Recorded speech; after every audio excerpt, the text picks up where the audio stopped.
Bonsoir à tous et bienvenue dans le 19-20 en Aquitaine. Nous nous intéresserons à l'association Surfrider et à son combat pour la préservation des océans. Nous verrons qu'elle a fait du plastique son ennemi numéro 1. Le magazine du Pays Basque. Gros plan ce soir sur l'association Surfrider installée à Biarritz. Elle se bat contre la pollution marine et tout particulièrement contre le plastique. C'est un magazine signé Perrine Durando et Christian Etchegaray.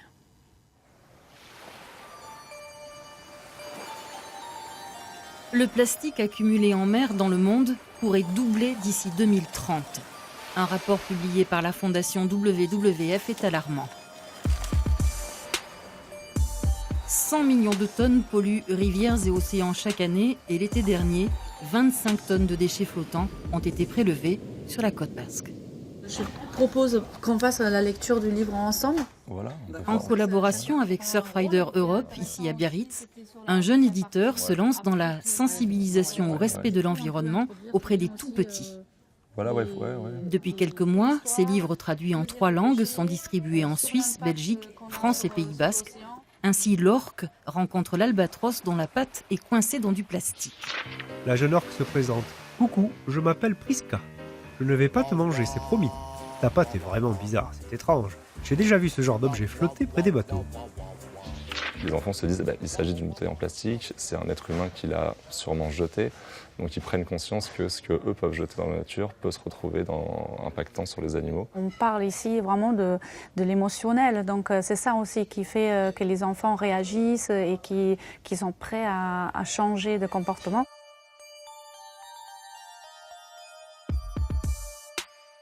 Je vais vous montrer une photo.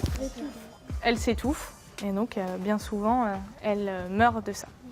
Sur son campus à Biarritz, la fondation Surfrider creuse des idées simples mais chocs pour une prise de conscience. Les élèves sont accueillis en classe ouverte et ça marche. Le plastique globalement c'est une matière très résistante et en fait ça va seulement se décomposer mais sans jamais vraiment disparaître. 10 millions de tonnes de déchets sont rejetés chaque année dans l'océan. Il faut 2 ans à un mégot pour être éliminé, 5 ans pour un chewing-gum et 1000 pour du plastique. Combien de kilos d'emballage chaque consommateur achète-t-il par an ? 73 kilos d'emballage par personne sont achetés en fait pour une année. Un chiffre qui a étonné les enfants, même quand on habite loin de la mer. Si vous jetez quelque chose par terre, l'eau de pluie va faire ruisseler ce déchet. Il va finir par tomber certainement dans une rivière. Et comme ça, en suivant les cours d'eau, il va se retrouver dans l'océan, peut-être à des centaines de kilomètres de là. Qu'est-ce que tu as retenu d'important ce matin ? Qu'il ne faut pas jeter n'importe quoi dans les toilettes. Je ne pensais pas que de jeter par exemple une bouteille dans la rue, ça pouvait aller directement jusqu'à l'océan, même si on habite en Ariège. D'Ariège ou d'ailleurs, les enfants plongent dans cet univers de façon concrète. Un travail lancé par Surfrider il y a 20 ans.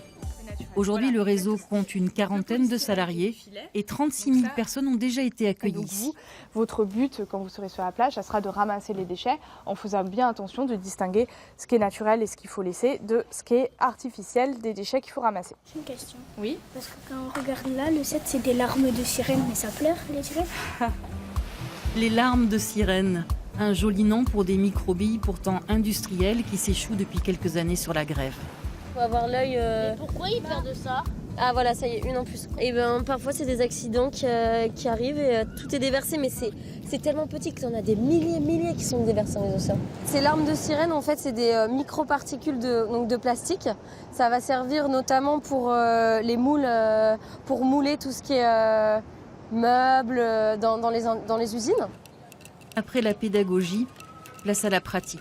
Nous sommes ici plage d'Île Biarritz.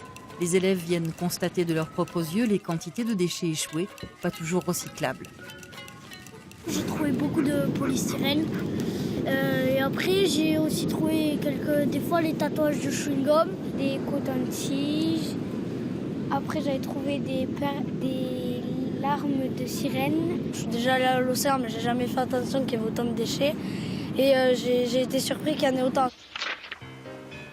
La malédiction vient des humains. J'ai même repéré un champ entier avec une montagne de ce qu'ils appellent des déchets. Pour quelques-uns, réduire en amont la quantité de plastique produit devient une priorité. Salut Hello, ça va? T'as des contenants à tarés? Dans cette épicerie en vrac de Biarritz, et elles ne sont que 2 au Pays Basque, on évite au maximum les contenants en plastique, une solution alternative pour limiter les détritus inutiles. Vous achetez que la quantité dont vous avez besoin. Donc ça, c'est hyper important, que ce soit pour une famille ou une personne seule. Vous venez, vous servez avec un sachet ou sinon avec des bocaux.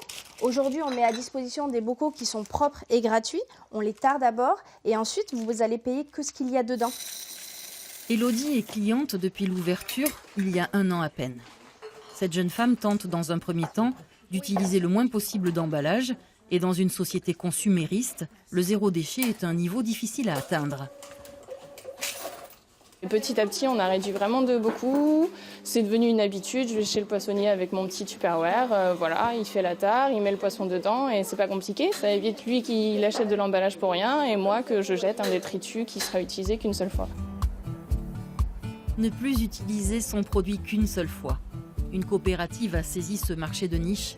Basée à Bilbao, cette start-up cartonne. Son nom, Simplastico. Et esta al final tiene más color que esta. Créé en 2014 avec 2 salariés, ils sont 5 aujourd'hui.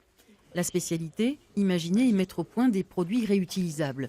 Gourdes en acier, brosses à dents en bambou, glaçons en inox. Alors ici par exemple, on a la loufa. La loufa, c'est un produit très intéressant parce que c'est d'origine végétale, c'est une courge qui est récoltée et séchée et on l'utilise comme éponge. Donc on peut le mettre au compost. Précurseur, Simplastico double son chiffre d'affaires tous les ans, une réussite qui s'appuie sur une nécessité. Arriver à un équilibre entre récupérer ce qui était bien dans le passé et proposer une vraie innovation. Je pense qu'on est dans une vraie prise de conscience que la consommation responsable, c'est ça qui va un peu dicter l'évolution. Bravo Carlos. Peut-être qu'un jour nous retrouverons notre océan tout propre, comme avant. Si la production mondiale de déchets est prévue d'augmenter d'au moins 40% d'ici 10 ans, ces jeunes-là agiront sans doute et sécheront peut-être les larmes des sirènes. Et c'est la fin de ce journal. À suivre l'édition nationale qui reviendra sur le regain de violence à Paris en marge de la manifestation des Gilets jaunes où de nombreuses boutiques ont été pillées et incendiées. Tout de suite, un point sur les prévisions météo. Merci de votre attention. Passez une excellente soirée sur France 3.